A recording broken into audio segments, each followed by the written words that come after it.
recordarán, la semana pasada, pues iniciamos el estudio versículo a versículo de este evangelio hermosísimo, que es el evangelio de Juan. Dijimos que es un evangelio maravilloso porque desde principio a fin lo que hace, amados hermanos, este evangelista es pues exaltar a Cristo, principalmente su divinidad. Dimos una introducción contestando algunas preguntas sobre este evangelio de Juan. Sabemos que el escritor de este evangelio es Juan, de este cuarto evangelio, que se escribió también más o menos entre los años 80 al 98 después de Cristo, aproximadamente en esas fechas. Aunque otros dicen que años más antes, pero está en el promedio de esos años. Y el propósito principal de este evangelio, hermanos, dijimos que está en Juan 20, 30, 31. Recordemos, en cada predicación voy a recordar este pasaje porque ese es el principal propósito de este evangelio. Juan 20, 30, 31. Dice la bendita palabra. Y hizo además Jesús muchas otras señales en presencia de sus discípulos, las cuales no están escritas en este libro, pero estas han escrito para que creáis en Jesús, que Jesús es el Hijo de Dios, para que creyendo, que dice, tengáis vida eterna. Ese es el principal propósito de este evangelio, que creáramos en Cristo, y creyendo, pues tengamos vida en su nombre. Entonces el apóstol Juan, claramente, amados hermanos, indica cuál es el propósito principal. El propósito es que crean. El propósito es que crean en Jesús, que Jesús es el Mesías prometido, el Salvador, y que creyendo en su nombre, pues que alcance vida eterna. Y eso es el evangelio de Juan, en un sentido evangelístico, hermanos. Claro, también dijimos, amados hermanos, que Juan tiene otros propósitos secundarios de que combatir herejías de muchos hombres que en esos tiempos se habían levantado. Y también, tristemente, en esos tiempos se levantan. Dijimos también, amados hermanos, que el apóstol Juan no tiene el propósito de escribir o enseñarnos la biografía de Cristo. Juan 21-25 nos dice que esa no era su intención. Dice Juan 21-25. Y hay también otras muchas cosas que hizo Jesús, las cuales, si se escribieran una por una, pienso que aún en el mundo cabrían los libros que se habrían de escribir. Amén. Dijimos también, amados hermanos, que el evangelio de Juan, el 90% de sus escritos no están en los evangelios sinópticos. Y por eso no podemos decir, entonces, se contradice el evangelio de Juan con los evangelios sinópticos, Juan, Lucas y Marcos. No, amados hermanos, no. Ahora, hermanos, antes de entrar o continuar con la predicación que nos toca en este día, recordemos rápidamente lo que ya vimos en los 5 primeros versículos de Juan 1. Leamos, por favor, Juan 1, versículo 1 al 5. Dice: en el principio era el Verbo, y el Verbo era con Dios, y el Verbo era Dios. Este era en el principio con Dios. Todas las cosas por Él fueron hechas, y sin Él nada de lo que había sido hecho fue hecho. En Él estaba la vida, y la vida era la luz de los hombres. La luz en las tinieblas resplandece, y las tinieblas no prevalecieron contra ella. Y cuando dice, amados hermanos, en el versículo 1, en el principio era el Verbo, y el Verbo era con Dios, y el Verbo era Dios, lo que Pablo está tratando de enfatizar es que siempre el Verbo ha existido. O sea, la eternidad de Cristo. La eternidad de Cristo.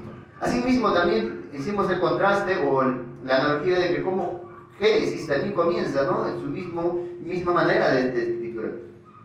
Génesis 1:1 dice: en el principio creó Dios los cielos y la tierra, implicando que Dios era eterno, existía antes de la creación. Y Juan también está haciendo lo mismo, que el Verbo, Cristo, la segunda persona de la Trinidad, era eterno, era autoexistente, existía como Dios, o sea que no tiene principio. Entonces Juan está enfatizando que el Verbo siempre ha existido, amados hermanos. El Verbo nunca tuvo un inicio, siempre ha existido, pero todo lo creado sí tuvo un principio. Antes de la creación no había tiempo, después de la creación comenzó a existir el tiempo. Ahora, si el Verbo era antes de la creación, entonces el énfasis que hace el apóstol Juan, hermanos, es que el Verbo no es un ser creado. Y esto, ¿por qué recalco mucho, hermanos? Porque ya vemos, ¿no?, muchos sectas dicen que Cristo es creado, tiene un principio, pero lo que hace Juan es que enfatizar, quiere decir que el Verbo, Cristo, no fue creado. Así, para que nosotros también tengamos conocimiento, hermanos, que esto va también en contra de muchas herejías en estos tiempos, y hay en esos tiempos había y hay en esos tiempos. Y continúa diciendo el texto: y el Verbo era con Dios, lo cual el apóstol Juan está diciendo que el Verbo era coexistente con el Padre, y una misma sustancia, un mismo poder, una eternidad, y teniendo cada uno una esencia divina, pero que eran dos personas distintas. Es un solo Dios, pero en tres personas. Y Juan me está recalcando que el Verbo era distinto al Padre, pero era Dios. Juan me está demostrando entonces, hermanos, que Dios, aunque es un solo Dios, hay una pluralidad en su ser. Es una enseñanza de nuestra confesión. En el capítulo 2 hemos hablado ampliamente. Y continúa diciendo en el versículo 2: este era en el principio con Dios. O sea, el Verbo era en el principio con Dios. Y el apóstol Pablo lo que está haciendo, amados hermanos, es enfatizar que este Verbo absolutamente divino, que existía de la eternidad como una persona distinta, gozaba de una íntima comunión con el Padre. Y con ello está enfatizando una vez más la plena divinidad de Cristo. Y esa es su intención del apóstol Pablo, amados hermanos. Y lo que está haciendo Juan, pues, es enfatizar y dar mayor peso a lo que ya ha mostrado en el versículo 1. Y en los versículos 3 al 5, amados hermanos, empieza a hablar del Verbo ya, pero con la relación con la ¿qué? Con la creación. Leamos, hermanos, el versículo 5, del 3 al 5, dice: todas las cosas por Él fueron hechas, y sin Él nada de lo que ha sido hecho fue hecho. En Él estaba la vida, y la vida era la luz de los hombres. La luz en las tinieblas resplandece, y las tinieblas no prevalecieron contra ella. Juan tiene entonces una secuencia lógica, amados hermanos, en su evangelio, porque después de demostrar que el Verbo está ligado íntimamente con Dios, y el Verbo era Dios, empieza a demostrar que la relación que tiene el Verbo con la creación. Versículo 3 dice: todas las cosas en Él fueron hechas, y sin Él nada de lo que ha sido hecho fue hecho. Entonces cada cosa en particular debe que la existencia en el Verbo, hermanos. Hermanos, todas las cosas, una por una, que nosotros palpamos, miramos, aún a lo que no miramos, lo espiritual, que fueron creadas por medio del Verbo divino de Cristo, la segunda persona de la Trinidad. Y el 4 dice: y en Él estaba la vida, y la vida era la luz de los hombres. La creación, nada de lo que existe tiene vida por sí mismo, hermanos. Toda existencia que depende de la voluntad de Dios. Dios es el único ser con característica, como en la enseñanza también hablamos de la deidad, es decir, que es el único autoexistente, es el único que tiene existencia propia. Nadie le creó a Dios, hermanos. Y si nosotros respiramos, tenemos vida, es porque Dios nos ha dado esa capacidad de nosotros de vivir. ¿La capacidad de qué? De respirar. Si nos quitara esa capacidad, en este instante moriríamos, hermanos. Entonces lo que hace el apóstol Juan en el versículo 4, está relacionando la vida, la capacidad de vivir, ¿con qué? Con el verbo. El verbo no recibió vida de nadie y es la vida en la fuente de vida. Y el versículo 5 dice: la luz en las tinieblas resplandece y las tinieblas no prevalecieron contra ella. La luz del Evangelio, hermanos, la luz de Cristo resplandece en las tinieblas, sí. ¿Pero de qué tinieblas estamos hablando, hermanos? ¿De la oscuridad que en la noche vemos? No. Se está refiriendo en el estado natural en el cual se encuentra el mundo. Muertos en sus delitos y pecados. Están en tinieblas. Eran incapaces de ¿qué? De aceptar la luz. Por eso es que las tinieblas no, como dijimos también, la mejor traducción sería en este versículo 5, y las tinieblas no comprendieron la luz. Las tinieblas no comprendieron la luz, no pudieron aceptar. ¿Por qué? Porque el hombre está muerto en sus delitos y pecados. Y eso también enfatizamos, y Juan enfatiza mucho, hermanos. Bien, hermanos, luego de este recordatorio que vimos la semana pasada, hoy vamos a estudiar Juan capítulo 1, del versículo 6 al versículo 13. Leamos, por favor, Juan capítulo 1, versículo 6, pero lo vamos a leer hasta el 18. ¿Por qué? Porque dijimos que estos 18 versículos es el prólogo o la introducción que hace, porque es algo muy diciente, estos 18 versículos, hermanos, donde el apóstol Juan está resaltando la divinidad de Cristo, lo que es Cristo. Y a lo largo de su evangelio, lo que va a sustentar lo que dijo en estos 18 versículos. Leamos, hermanos. Juan 1, 6 al 18. Hubo un hombre enviado de Dios, el cual se llamaba Juan. Este vino por testimonio, para que diese testimonio de la luz, a fin de que todos creyesen por él. No era él la luz, sino para que diese testimonio de la luz. Aquella luz verdadera que alumbra a todo hombre venía a este mundo. En el mundo estaba, y el mundo por él fue hecho, pero el mundo no lo conoció. A lo suyo vino, y los suyos no le recibieron. Mas a todos los que le recibieron, a los que creen en su nombre, les dio potestad de ser hechos hijos de Dios, los cuales no son engendrados por sangre, ni por voluntad de carne, ni de voluntad del varón, sino de Dios. Y aquel verbo fue hecho carne, y habitó entre nosotros, y vimos su gloria, como del unigénito del Padre, lleno de gracia y verdad. Juan dio testimonio de él, y clamó diciendo: Este es de quien yo decía, el que viene después de mí es antes de mí, porque era primero que yo. Porque de su plenitud tomamos todo, gracia sobre gracia. Pues la ley por medio de Moisés fue dada, pero la gracia y la verdad vinieron por medio de Jesucristo. A Dios nadie le vio jamás.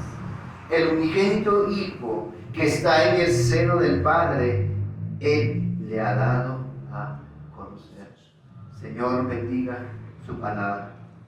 18 versículos que tienen mucha teología, amados hermanos. Y esa es la intención del apóstol Pablo, de hacernos ver, entender quién es Cristo. Y creyendo en Él alcancemos vida eterna. Entonces el apóstol Juan, a desarrollar la relación del verbo con Dios, como en los dos versículos que nosotros vimos, amados hermanos, y el versículo del 3 al 5, habla esta relación del verbo con la creación. Y ahora en el versículo 6 al 8, habla de alguien, introduce a alguien, habla de Juan el Bautista. Pero preguntemos, ¿qué importancia tenía que Juan el Evangelista introdujera en medio de su relato de Cristo a Juan el Bautista? Leamos por favor nuevamente versículos 6 al 8. Hubo un hombre enviado de Dios, el cual se llamaba Juan.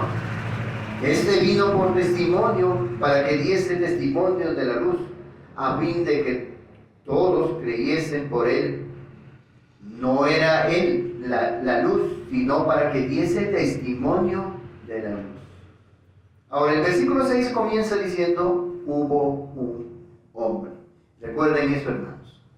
En el versículo 1 al 5, Juan estaba hablando del verbo eterno que existía desde el principio, que estaba con Dios, que él era, él pues tenía en sí mismo su existencia, que él era la vida, que él era la luz. Y Juan estaba hablando entonces del eterno Dios. Pero después de hablar de aquel verbo de Dios, hace un cambio, ¿no? Introduce a una persona, a un ser humano, pecador. ¿Por qué? ¿Por qué haría esto, hermanos? Era necesario, hermanos. ¿Por qué? Porque tristemente en esos tiempos estaban levantando una iglesia, y ya vamos a ver también. Ahora, ¿quién es este Juan? Obviamente no es el autor de Juan, no es el autor del Evangelio. Porque él nunca, recordemos en nuestra introducción, dijimos que Juan nunca habla en primera persona diciendo que yo escribí el Evangelio de Juan. Pero por todas las implicancias, vemos que es que Juan fue escrito, o fue el autor del Evangelio de Juan. Pero ahora, ¿quién es este Juan? Dijimos, no es el autor de este Evangelio, sino que era conocido como Juan el Bautista. ¿Y por qué era conocido como Bautista? No es que porque asistía a una iglesia bautista, hermanos, sino que porque él bautizaba en la orilla del Jordán los que venían a escuchar acerca del Mesías. Esa era su función. Para eso había sido ¿qué? Levantado el Señor.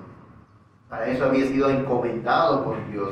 Por eso dice el versículo que estamos leyendo, hubo un hombre enviado por Dios. Su ministerio era ello, hermanos. Juan el Bautista entonces recibió multitudes de personas que venían desde Jerusalén, desde Judea, ¿para qué? Para prepararse por lo menos superficialmente para la llegada del Mesías. Y él bautizaba, hermanos. Él fue el último de los profetas también del Antiguo Testamento. Hasta la venida de Juan el Bautista, hermanos, hubo 400 años de silencio. 400 años donde no hubo profeta para el pueblo de Israel. Y de repente Juan aparece, hermanos, el último profeta del Antiguo Testamento, y anuncia que la llegada de Cristo. Ese es el precursor del Evangelio que ya en el Antiguo Testamento, amados hermanos, se había revelado, se había profetizado. El Señor nos dice también, hablando de Juan, hermanos, muy diciente lo que dice en Juan capítulo 11, versículo 11. Perdón, Mateo capítulo 11, versículo 11. Si pueden ir rápidamente, que no pierdan Juan, por favor. Nuestro Señor Jesucristo habla de Juan y nos dice: de cierto os digo, entre los que nacen de mujer, no se ha levantado otro mayor que Juan el Bautista. Pero el más pequeño en el reino de los cielos, mayor es que él. Imagínense, dice, ¿no? De todo nacido de mujer, no hay otro mayor que Juan el Bautista. ¿Pero por qué habrá dicho nuestro Señor Jesucristo de esa manera? Quizás sería el más inteligente de su época. Quizás será que era más espiritual que los demás profetas, más espiritual que los demás creyentes. ¿O será que él tal vez fue más influyente que otros profetas? No, hermanos. La razón fue el mayor de todos. El Señor le dice que es el mayor de todos los hombres, es que tuvo un una responsabilidad mayor que ningún ser humano ha tenido, hermanos. Tuvo un mayor privilegio que ningún ser humano tuvo, hermanos. ¿Por qué? Porque él fue el precursor del Mesías, presentar al Mesías que iba a venir. Por eso es que Cristo le dice, es el mayor que todos, que no ha existido un hombre nacido de mujer mayor que Juan el Bautista. No porque era el más inteligente, no porque era el más espiritual, sino porque era el precursor del Mesías. Y noten el versículo 7 dice, este vino, de primera de Juan, este vino por testimonio para que diese testimonio de la luz, a fin de que todos creyesen por él. Y en este breve versículo, hermanos, tenemos un modelo para el ministerio cristiano. Este es el modelo de la misión y ministerio de cada cristiano verdadero y de cada predicador verdadero, hermanos. Nos dice que este hombre fue enviado por Dios en el versículo 6, y de eso no hay duda, hermanos. Su nombre o su persona ya había sido profetizado, como dije, en el Antiguo Testamento. Si son rápidos, hermanos, vayamos a Isaías capítulo 40, versículo 3, donde vemos ya en el Antiguo Testamento Dios revelando, profetizando que iba a venir alguien, el precursor del Mesías. Isaías 43 dice, voz que clama en el desierto, preparad el camino a Jehová, enderezad calzada en la soledad a nuestro Dios. Entonces, hermanos, sabemos que fue enviado por Dios, porque su nacimiento también fue algo milagroso, hermanos. Fue milagroso. Sus padres estaban más o menos unos 80 años ya tenían cuando tuvieron a Juan. Obviamente, amados hermanos, en estos tiempos, ¿quién puede tener a los 80 años? Nadie. En ese sentido es milagroso, hermanos. Sabemos que fue enviado por Dios también, porque Lucas capítulo 1, versículo 13 nos dice, Lucas 1:13, pero el ángel le dijo, Zacarías, no temas, porque tu oración ha sido oída, y tu mujer Elizabeth te dará a luz un hijo, y llamarás su nombre Juan. Y el mismo capítulo 1 de Lucas, en el versículo 80 nos dice, y el niño crecía y se fortalecía en espíritu, y estuvo en lugares desiertos hasta el día de su manifestación a Israel. Entonces, hermanos, el énfasis que le da a Juan, o Juan el evangelista, a este hombre que es enviado por Dios, Juan el Bautista, lo que hace es Juan dar simplemente que es un hombre común y corriente, que por la gracia del Señor había sido enviado a ser el precursor de Cristo, del Mesías. Y eso es importante, hermanos. Y ahora pregunto, ¿por qué Juan el Evangelista trae a Juan el Bautista en sus primeros versículos? En su prólogo. Es algo que tenemos que respondernos. ¿Por qué, hermanos? Porque primero estaba hablando del verbo que estaba relacionado con Dios, era coexistente con Dios, es el creador de todas las cosas, y de un momento a otro introduce a este hombre, a Juan el Bautista. Lo que tenemos que hacer, amados hermanos, ir primero o remontarnos al primer siglo de nuestra época. La vida de Juan no lo conocemos, hermanos, solamente por las referencias bíblicas, pero los historiadores, hermanos, han mostrado que como Juan el Bautista han demostrado que Juan tenía muchos seguidores. Muchos seguidores. Hermanos, nosotros conocemos muy poco, como dije, pero los historiadores dicen que muchos seguidores tenían. Así que lo que hace entonces Juan, el apóstol, es tajantemente mostrar que, decir que Juan el Bautista no era el Cristo. Porque el 6 dice, hubo un hombre enviado por Dios. Y aquí lo que Juan hace, hermanos, hace un contraste. Este era un enviado, este era un hombre común y corriente. No era el verbo, no era el Cristo que el pueblo de Israel estaba esperando. Versículos 6 al 8 dice: hubo un hombre enviado a Dios, de Dios, el cual se llamaba Juan. Este vino por testimonio para que diese testimonio de la luz, a fin de que todos creyesen por él. No era él la luz, sino para que diese testimonio de la luz. Y ese es lo que es el énfasis, amados hermanos, del apóstol Juan. Vayamos un momento, hermanos, por favor, a Lucas, sin perder Juan 1. Vayamos a Lucas capítulo 3, versículos 15, para que miremos cómo aún los evangelios nos tratan de demostrar que había muchos que se congregaban, o que muchos que se preguntaban, hermanos, aún cuando estaba en vida Juan el Bautista, que si él era el Cristo. Lucas 3, 15 dice: como el pueblo estaba en expectativa, preguntándose todos en su corazón si acaso Juan, hablando Juan el Bautista, era el Cristo. Este pequeño pasaje, hermanos, pero que nos muestra algo que los estudiadores, hermanos, muestran también, y así sucedió, hermanos. El apóstol Juan, entonces, al escribir su evangelio, tiene la intención de corregir tajantemente de que Juan no era el Cristo.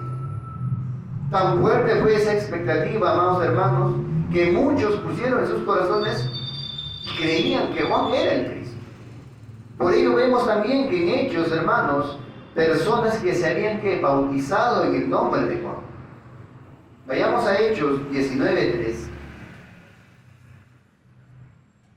El apóstol Pablo llega a Éfeso y encuentra a unas personas y les pregunta, Hechos 19:3. Entonces dijo: ¿En qué pues fuiste bautizados? Ellos dijeron: en el bautismo de Juan. Y es una muestra, amados hermanos, de lo que sucedía en esos tiempos, y es por eso que el apóstol Juan, el evangelista, tiene que introducir a Juan. Claro, su intención primeramente para hacer ver que era el precursor de Cristo, del Mesías, pero también su intención era de qué? Ir en contra de las herejías que decían muchos, de muchas herejías, de muchas enseñanzas que decían que Juan era ¿qué? El Mesías, el Cristo. Y muchos hasta hoy en día, hermanos, atribuyen a Juan que era el Cristo. Claramente, él no era la luz, hermanos, sino era un testigo, porque el 8 dice: no era él la luz, sino para que diese testimonio de la luz. Rápidamente, amados hermanos, veamos, mira cómo el apóstol Juan, en sus versículos, fue muy cuidadoso a escribir estos pasajes que estamos meditando. Cuando vemos en el versículo 6, 7 y el 8, y cuando comparamos con el versículo 1 y 2, nos revela los siguientes puntos de contraste de Cristo y Juan. Y eso es para aclarar que Cristo, el Verbo, era eterno, era Dios mismo. Y aclararnos también que Juan era solamente un hombre, que era enviado por Dios, sí, que era el precursor de Cristo, sí, pero simplemente era un hombre, no era el Mesías. Primero, Cristo era desde la eternidad. Juan vino, o sea, fue enviado. Otro contraste también que podemos ver: Cristo es el Verbo eterno, Juan es simplemente un hombre. Otro contraste que también que podemos ver en esos versículos: Cristo es Dios mismo, y Juan viene ¿qué? Comisionado por Dios. Otro: Cristo es la luz verdadera, pero Juan ¿qué? Vino a testificar acerca de la luz verdadera. Cristo es el objeto de toda confianza. Juan es el agente por cuyo testimonio los hombres llegan a confiar de la luz verdadera que era Jesucristo, hermanos. Y el mismo Juan el Bautista más adelante también dice algo que también nos muestra: aún él era subordinado, aún él era siervo del Señor. Juan 3:30 dice: es necesario que él crezca, pero que yo mengue. haciéndonos ver que Él no era el Cristo. Por eso Juan enfatiza estas cosas, hermanos. Estos pasajes que a veces no vemos en los evangelios. Pero sí, Juan trata de enfatizar que Juan era un simple hombre. El enviado por Dios, sí.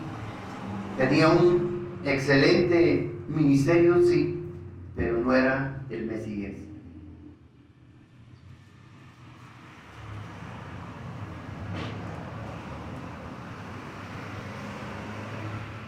Versículo 8. No era Él la luz, sino para que diese testimonio de la luz. Ahora, ¿cuántos hay hoy en día, amados hermanos, que idolatran a aquellos que no son la luz, que no son la vida, hermanos? La cual nosotros estamos llamados a que hacer dar testimonio, hablando de Cristo. Pero ¿cuántos idolatran ahora a hombres, hermanos? ¿Cuál es el papel de un ministro de Dios?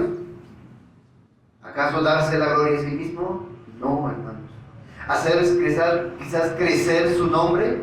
No. ¿Hacerse más crecer su fama quizás? No, hermanos. El papel de todo ministro es mostrar, así como Juan el Bautista tuvo ese ministerio de ser testimonio y de dar testimonio al mundo de Cristo, así también nosotros somos llamados a dar testimonio de Cristo, hermanos.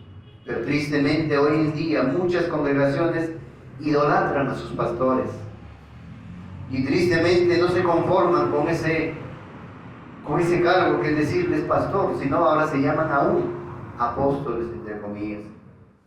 Pero eso que demuestra, hermanos, que su ministerio, que tristemente estos hombres hacen, no es exaltar a Cristo. No buscan exaltar a Cristo, sino buscan que hacerse un nombre, crecer su fama.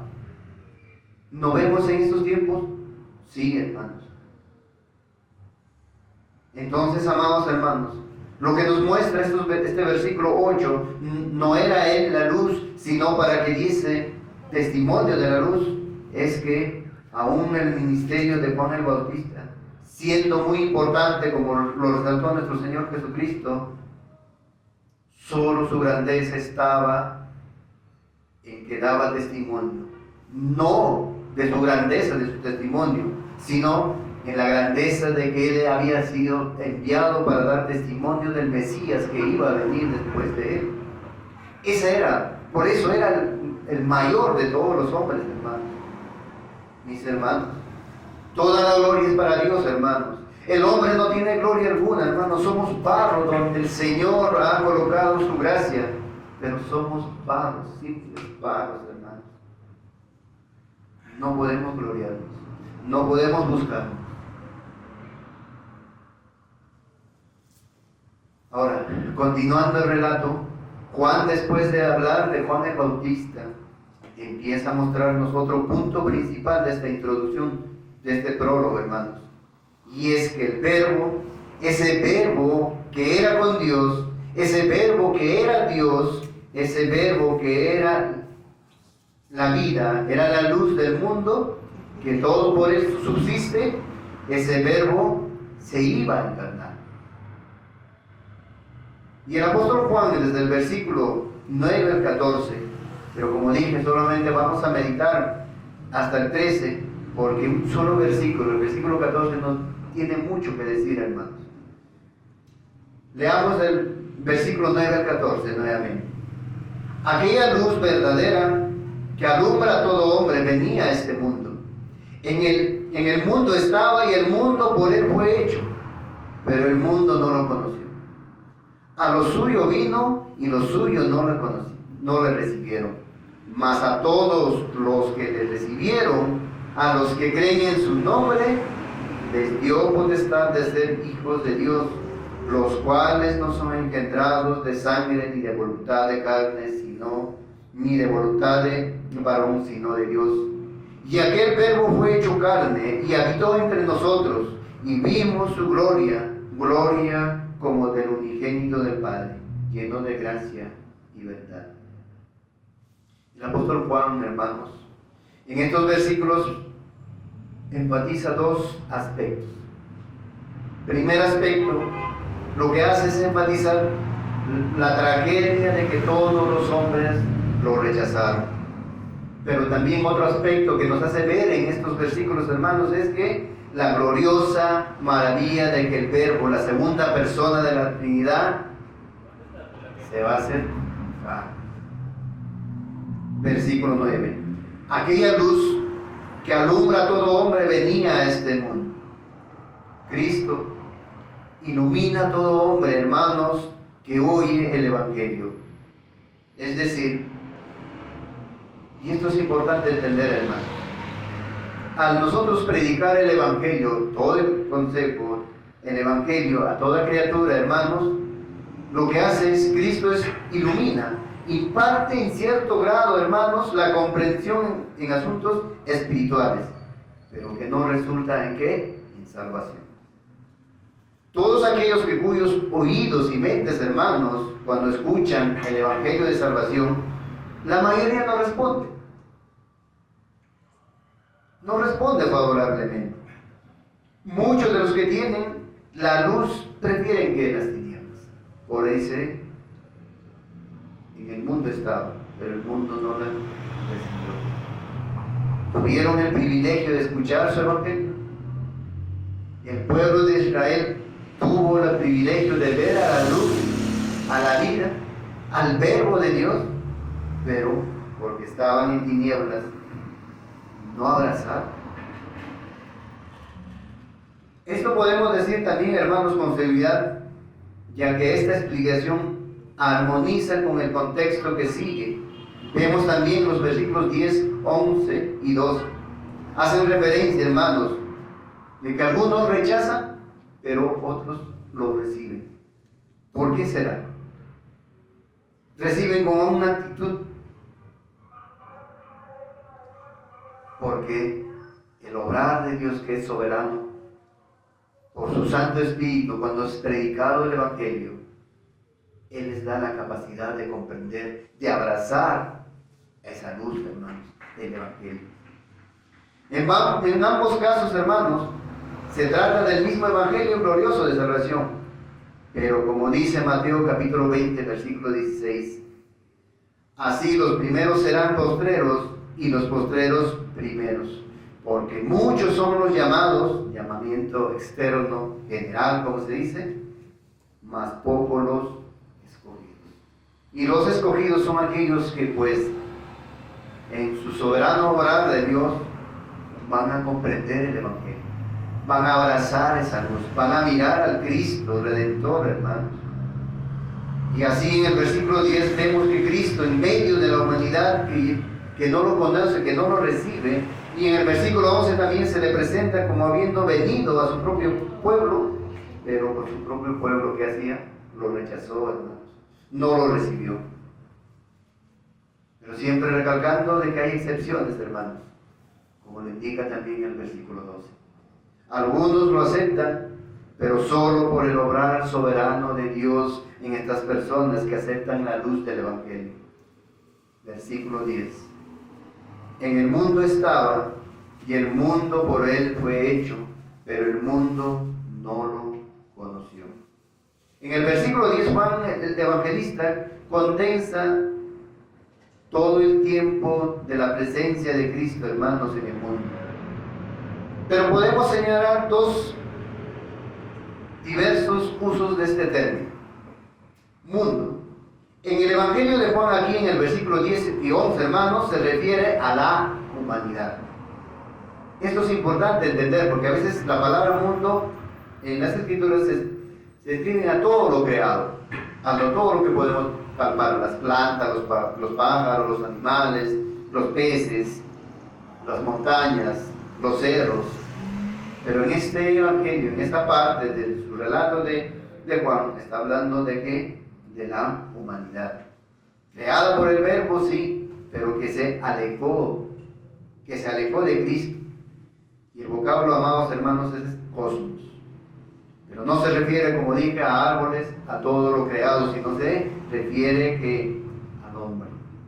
Porque estaba ellos en tinieblas y por eso no lo recibieron. Por eso el versículo 10, hermanos, dice, pero el mundo no le conoció. Y cuando dice y el mundo por él fue hecho, es para mostrar que el mundo había haber que conocido a Cristo, hermanos. Debió haber conocido, porque aún la creación dice que revela a Dios, revela que hay un creador, pero el mundo no lo recibió, no le conoció, hermanos. Pero en su lugar, ¿qué hace? Nos menciona la realidad trágica de este mundo. Pero el mundo no le conoció. La venida del Cristo, amados hermanos, al mundo reveló la naturaleza del ministerio espiritual de Cristo. Pero también, ¿qué reveló? La naturaleza de las personas que estaban en tinieblas, muertos en sus delitos y pecados, merecedores solamente de la condenación, a tal punto, como dice Juan, y el mundo no le conoció. Y no se queda ahí el apóstol Juan, hermanos. Y en el versículo 11, cuando dice, a lo suyo vino y los suyos no le recibieron.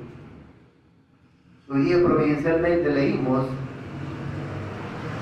el mandato que da a estos apóstoles, a los 12 apóstoles, hacer testimonio de esa luz de Cristo, los envía al mundo. Muchos lo rechazan, pero pocos son los que reciben. Por eso dice, a lo suyo vino y los suyos no le recibieron. Es su propio pueblo, amados hermanos, que han tenido el privilegio de tener la revelación de Dios, de palpar los sacrificios que su Salvador iba a venir en un momento indicado, de conocer la ley, de disfrutar todas las bendiciones de Dios directamente, porque Israel era un pueblo en un sentido muy especial, una posesión especial, hermanos, porque Éxodo 19:5 nos dice, ahora pues, si diereis oído a mi voz y guardareis mi pacto, vosotros seréis mi especial tesoro sobre todos los pueblos, porque mía es toda la tierra. Claro, eso también implica, amados hermanos, que está hablando de la Israel espiritual. ¿Por qué? Porque ahora nosotros guardamos su ley. ¿Por qué? Por Cristo. Porque ahora nosotros oímos su palabra, oímos al Padre. ¿Pero por qué? Por Cristo. Pero en lo terrenal, hermanos, eran su especial tesoro de Israel. Por eso en el 11 dice, a lo suyo vino y lo suyo no le recibieron. Pero no le conocieron. Y el mejor comentario de la tragedia, cuando dice en el versículo 11, a lo suyo vino y a lo suyo no le recibieron, se encuentra, amados hermanos, y vayamos por favor a Isaías capítulo 1, versículo 2 al 6. Muy diciente, es algo que se cumple, hermanos, que se cumplió mucho más cuando pues Cristo se encarnó y estuvo en este mundo. Isaías capítulo 1, versículo 2 al 6 dice, oíd cielos y escuchad tu tierra, porque habla Jehová, crié hijos y los engrandecí, y ellos se rebelaron contra mí. El buey conoce a su dueño, y el asno el pesebre de su señor. Israel no entiende, mi pueblo no tiene conocimiento. Oh gente pecadora, pueblo cargado de maldad, generación de malignos, hijos depravados, dejaron a Jehová, provocaron a ira al Santo de Israel, se volvieron atrás. ¿Por qué queréis ser castigados aún? ¿Todavía os rebelaréis? Toda cabeza está enferma y todo corazón doliente, desde la planta de los pies hasta la cabeza no hay en él cosa sana, sino herida, hinchazón y podrida llaga. No están curadas, ni vendadas, ni suavizadas con aceite. Esta es una descripción del pueblo de Israel, y no solamente el pueblo de Israel, sino de todo el mundo. Esa es la condición. Por eso, a lo suyo vino y lo suyo no le recibieron. Como hemos visto en las cláusulas, cuando dijimos en el anterior predicación también, cuando hablan de no la acogieron, en el versículo 5, o también se dice como no la comprendieron, y en el versículo 10 que hemos visto dice no lo conoció, y en el versículo 11 no lo recibieron, indica que el mundo, y en particular el pueblo judío que representaba, se desentendió totalmente de Cristo. ¿Por qué? Por su pecado. Todos lo rechazaron, todos.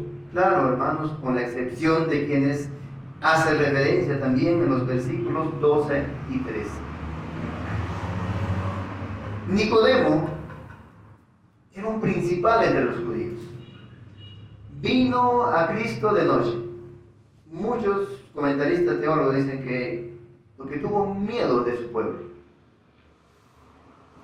Vino en oscuridad para que nadie le viera el que se acercó, porque el que le seguía a Cristo pues tenían consecuencias duras en ese tiempo. Juan 3:2 nos dice: este vino a Jesús de noche y le dijo: Rabí, sabemos que has venido de Dios como maestro, porque nadie puede hacer estas señales que tú haces si no está Dios con él. Una declaración, hermanos, muy diciente, pero tristemente no dice mucho de este hombre también, hermanos. Porque los judíos, aún viendo estas señales que hacía nuestro Señor Jesucristo, no podían recibirlos porque esperaban algo distinto, hermanos.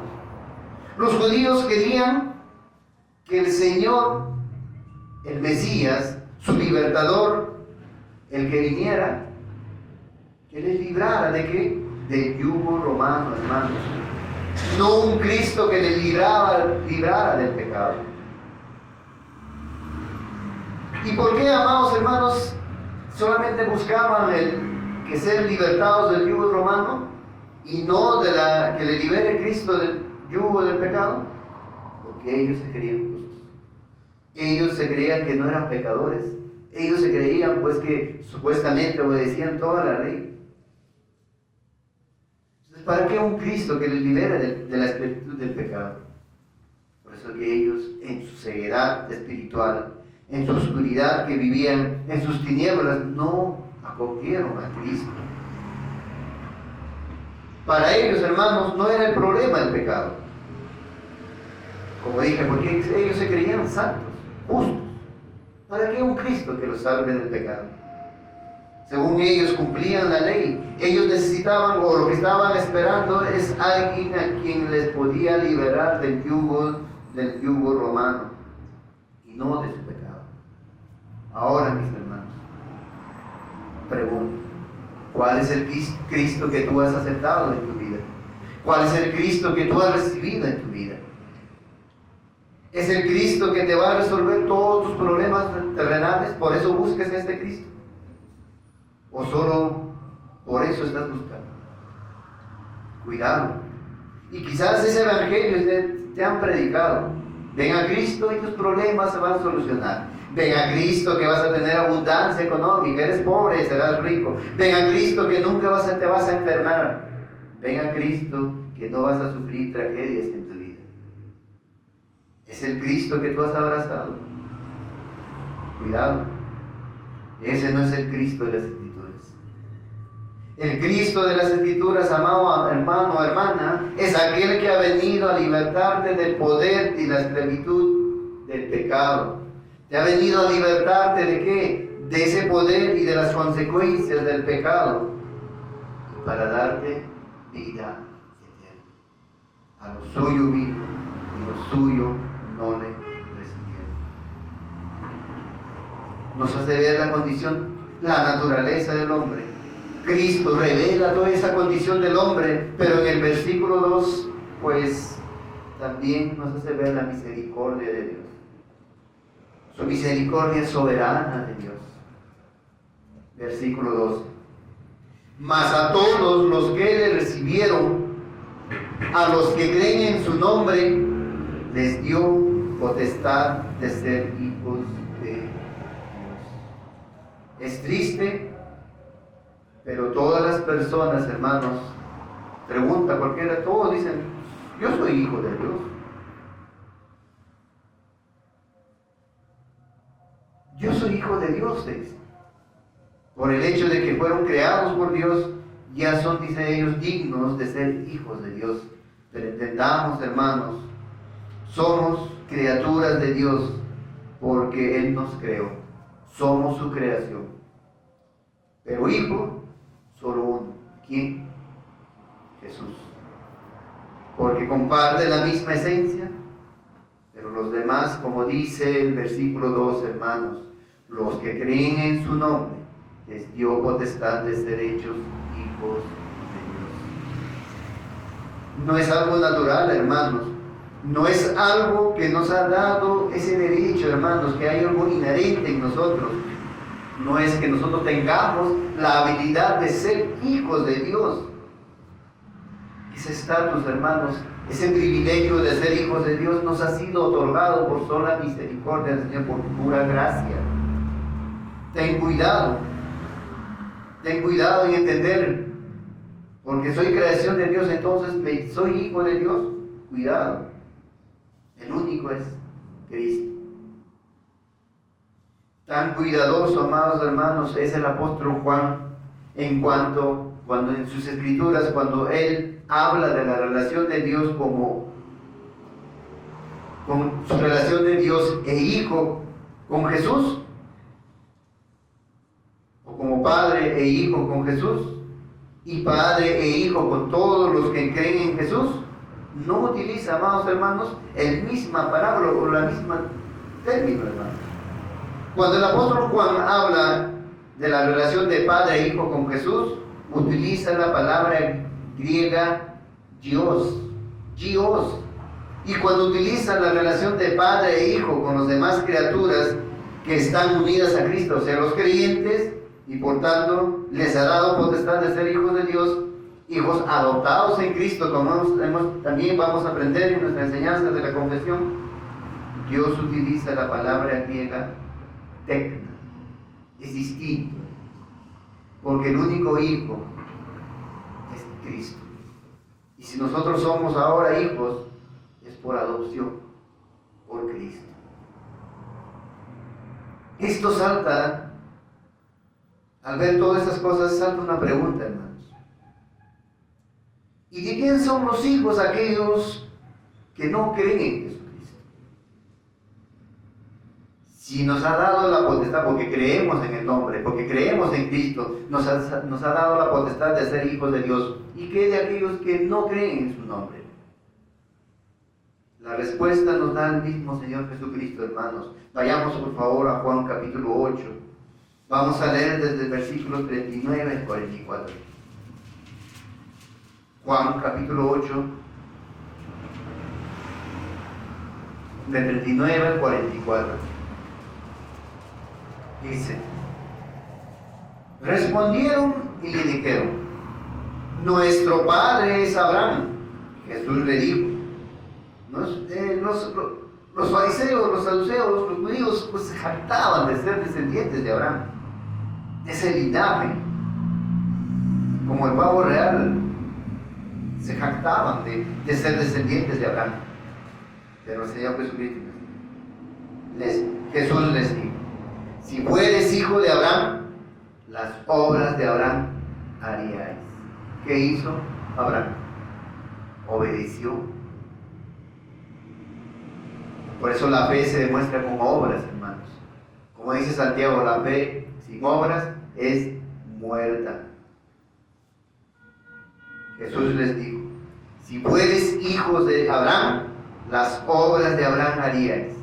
Pero ahora procuráis matarme a mí. Pero ahora procuráis matarme a mí, hombre, que os he hablado la verdad, la cual he oído de Dios. No hizo esto Abraham. Vosotros hacéis las obras de vuestro padre. Entonces le dijeron, nosotros no somos nacidos de fornicación. ¿Por qué les dice? Porque el nacimiento de Cristo es virginal, su nacimiento de Cristo es un milagro. Ellos creían que María había fornicado y de esa fornicación nació Cristo. Por eso le dice. Entonces le dijeron: nosotros no somos nacidos de fornicación, un Padre tenemos que es Dios. ¿Cómo se jactaban? Muchos no se jactan también lo mismo en estos tiempos. Mi Padre es Dios. 42. Jesús entonces les dijo: si vuestro Padre fuese Dios, ciertamente me amaríais, porque yo de Dios he salido.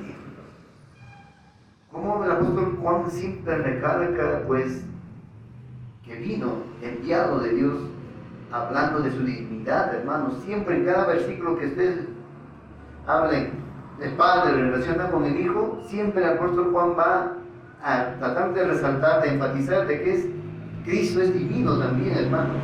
Jesús entonces les dijo: si vuestro Padre fuese Dios, ciertamente me amarías, porque yo de Dios he salido.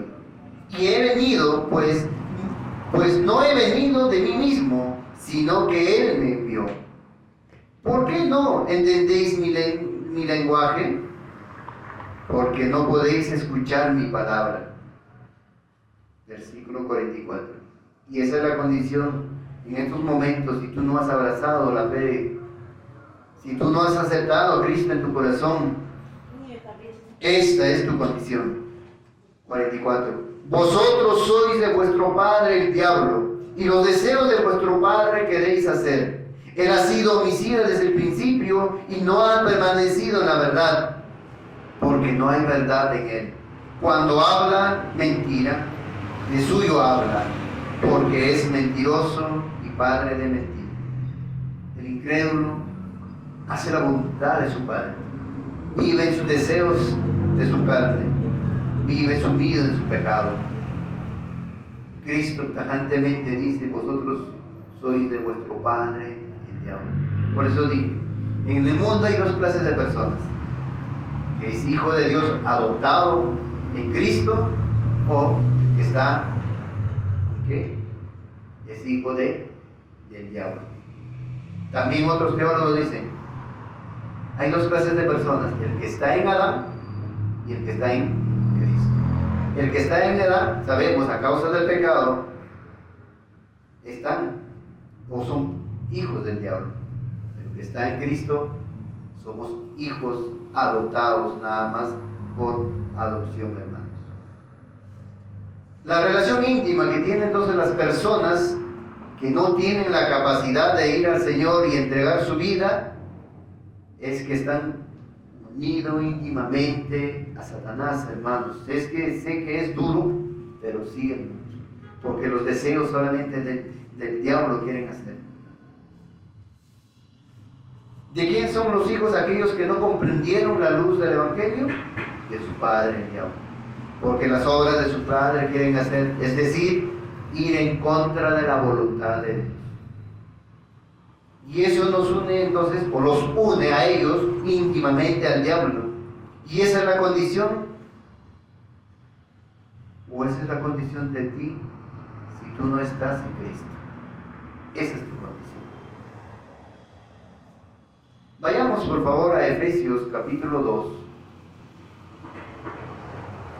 versículos 2 al 3. Porque ahora el apóstol Pablo hace también la misma relación que hace nuestro Señor Jesucristo.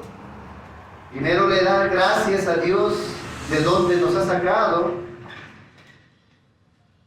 en el versículo 1, pero en el versículo 2 al 3 nos dice de la siguiente manera: en los cuales anduvisteis en otros tiempos, siguiendo la corriente de este mundo, conforme al príncipe de la potestad del aire, el espíritu que ahora opera en los hijos de desobediencia, entre los cuales también, que dice, todos nosotros vivimos en otro tiempo en los deseos de vuestra carne, haciendo la voluntad de la carne, de los pensamientos, y éramos por naturaleza hijos de ira, lo mismo los demás. Entonces, hermanos, los que no son hijos de Dios por adopción, son entonces hijos de Satanás, hijos reservados para la ira de Dios.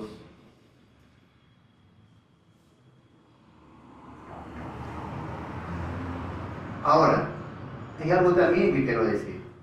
No juzgues tan rápido al ser hijo de Dios o al decir soy hijo de Dios.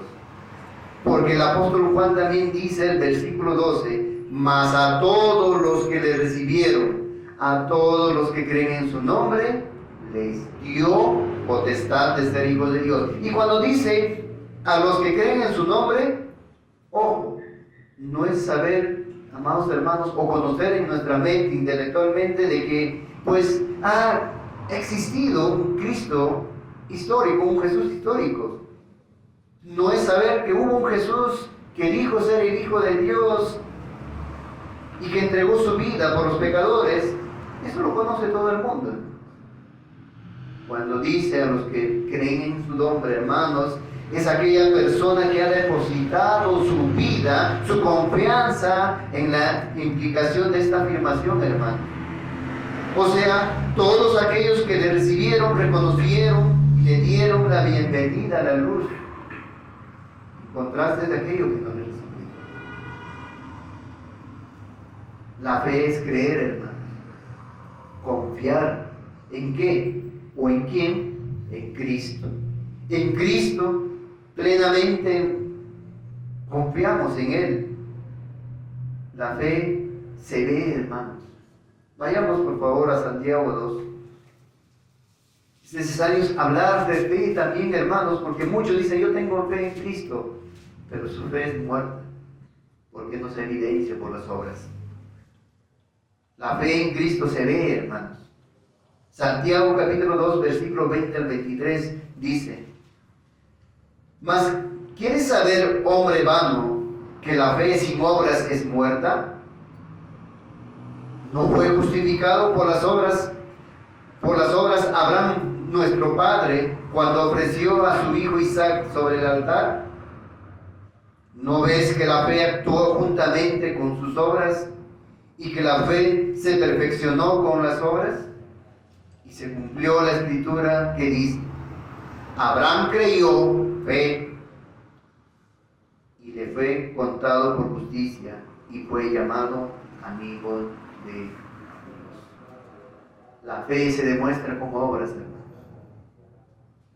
Pero eso no implica que no crean que estoy diciendo que la fe tiene que venir con obras y recién ahí somos salvados. No. La salvación es por gracia mediante la fe. Pero esa fe, ¿cómo se demuestra? Esa fe, esa confianza que tienes en el Cristo que has depositado todo tu ser, mediante la obediencia. Abraham obedeció porque confió. Abraham sabía. Dios le había prometido que en su descendencia iban a ser benditas todas las naciones del mundo. Pero después de esa promesa que le manda a decir, sacrifica.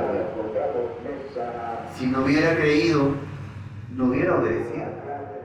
Pero obedeció. Y eso es lo que trata de resaltar Santiago, que la fe sin obras es muerta. La fe se demuestra con las obras, hermanos.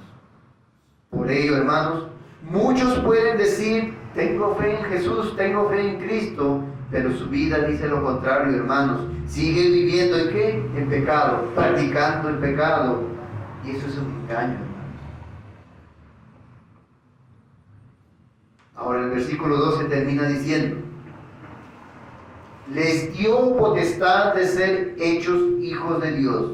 Y cuando dice les dio, amados hermanos, aquí tenemos que entender algo, hermanos. Cuando dice les dio, siempre será el don de la gracia soberana de Dios. No dice que ellos pusieron su fe o tenían el derecho inherente en ser hijos de Dios. No, hermanos, sino les dio. ¿Quién nos dio entonces, hermanos? Es Dios. Les dio potestad de ser hijos de Dios. por la fe en Cristo llegamos a ser hijos de Dios, nos dio el derecho. ¿Quién? Cristo, hermanos. Entonces, hermanos, es un privilegio de ser hijos de Dios, hermanos. Es un privilegio. Porque antes éramos, dice que, por naturaleza, hijos de ira, hijos de este mundo, hijos de Satanás. Las personas no nacen cristianas, hermanos, sino se hacen cristianas, pero no inherentemente en ellos. Dios los llama a sus hijos, ellos lo llaman Padre y tienen el derecho de ser hijos de Dios.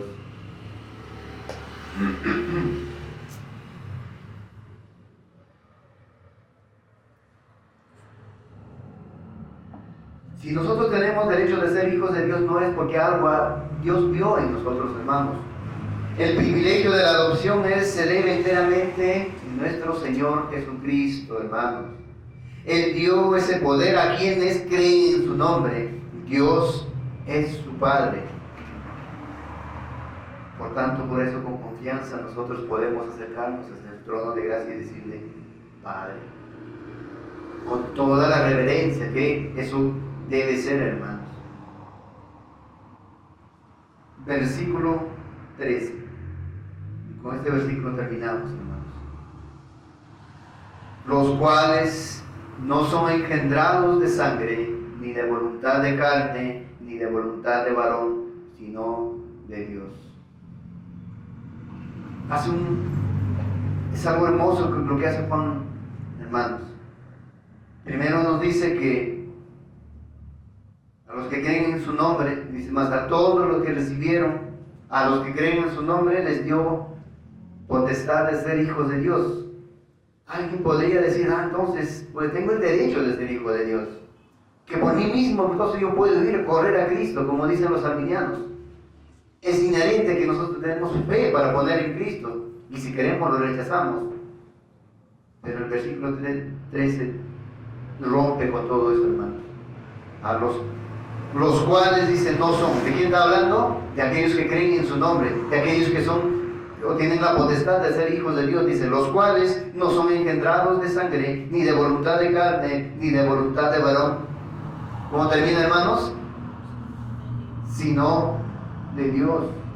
El evangelista enseña entonces que los verdaderos hijos de Dios no deben a su origen de sangre, como creían quienes, los fariseos, hermanos.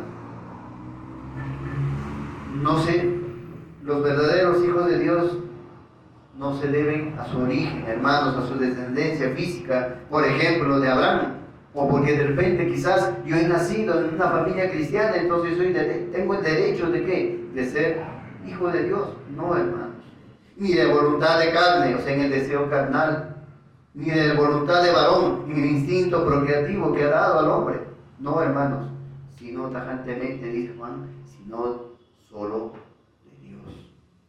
Entonces esto hace resaltar, hermanos, el hecho que en ningún sentido los creyentes se debe su nuevo nacimiento, hermanos, su regeneración a causas físicas ni biológicas. Y el ejemplo que vemos con Nicodemo, que Nicodemo necesitaba también aprender esta lección, hermanos, aun siendo, dice él, uno de los principales, conocedor, maestro de las Escrituras, no entendía, hermanos. Tristemente también la mayoría de los judíos no entendieron, y también, claro, en estos tiempos también muchos no entienden. Vayamos por favor a Juan capítulo 3, versículo 6. Como por eso dije, el apóstol Pablo en estos 18 versículos introduce este prólogo, es hermosísimo, hermanos. Como dije también en la anterior predicación, era el credo de muchas iglesias en la iglesia primitiva. Pero el apóstol Juan lo que hace es explayarse más de lo que ya ha dicho en estos 18 versículos. En el versículo 6 de Juan 3 dice: lo que es nacido de la carne, carne es, y lo que es nacido del Espíritu, Espíritu es. Ser hijo de Dios entonces, hermanos, no es un esfuerzo humano, hermanos. Nadie puede pensar cuando lee el versículo 12 y decir entonces yo voy a creer en Jesús y decir yo voy a obedecerle. Porque no podemos, hermanos. Nuestra naturaleza está caída. No tenemos esa capacidad. No es en el hombre entonces, o no está en el hombre la capacidad de creer en Dios sin la intervención de Dios. Es Dios quien dirige, hermanos. Vayamos rápidamente también, hermanos, a Romanos capítulo 9, hablando de la elección, que tristemente también muchos rechazan.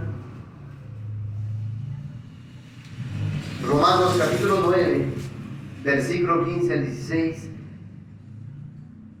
dice, va unido con estos versículos que hemos leído en Juan 1, que leímos Juan 1:12 y también Juan 1:13, perdón, pero también va unido con Juan capítulo 3, versículo 3 en adelante, y el 6 que leímos. Dice, pues a Moisés dice, tendré misericordia del que yo tenga misericordia, y me compadeceré del que yo me compadezca. 16. Así que no depende del que quiere, ni del que corre, sino de Dios, de que tiene misericordia. Entonces, hermanos, escuchando estas palabras, la gloria solamente para Dios, hermanos. Si nosotros somos creyentes, ahora somos, o nos ha dado la potestad de ser hijos de Dios, es porque Dios tuvo misericordia de nosotros. Nos eligió desde antes de la fundación del mundo. Así que, hermanos, si alguien ve en su vida el rechazo a la voluntad de Dios, si yo sigo buscando rechazar la voluntad de Dios, clame al Señor por misericordia. Ten misericordia de mí. Alce esa voz hacia Dios. Dame vida espiritual. Señor, he vivido engañado quizás en mi religiosidad durante muchos años. Dame vida espiritual. Clama. Si tu vida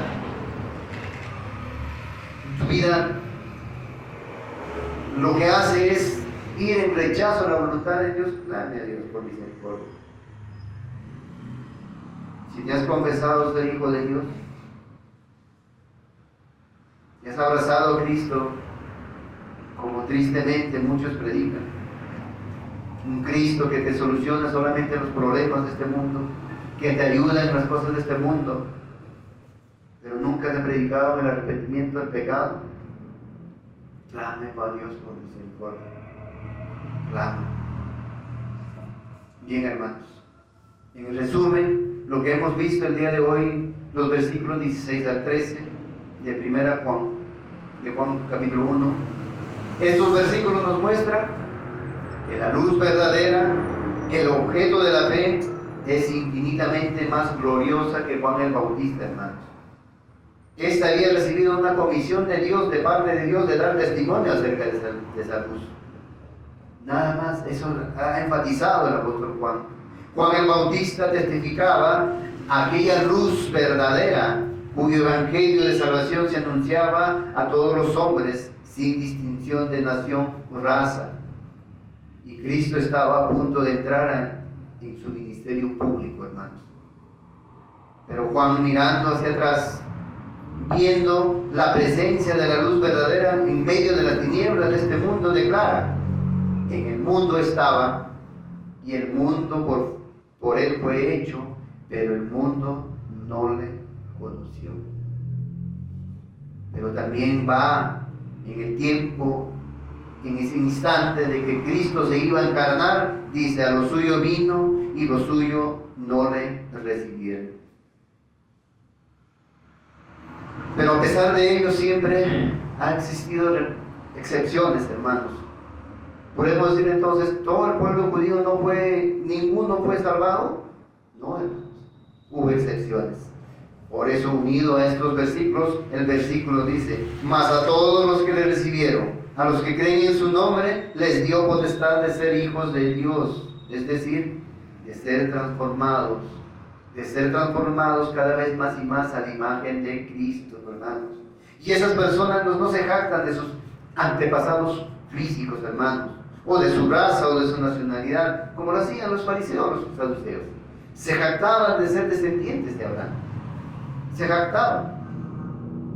Sino aquellos que verdaderamente son creyentes, reconocen que son solamente de la gracia soberana de Dios. Por eso dice el versículo 13, los cuales no son engendrados de sangre, ni de voluntad de carne, ni de voluntad de varón, sino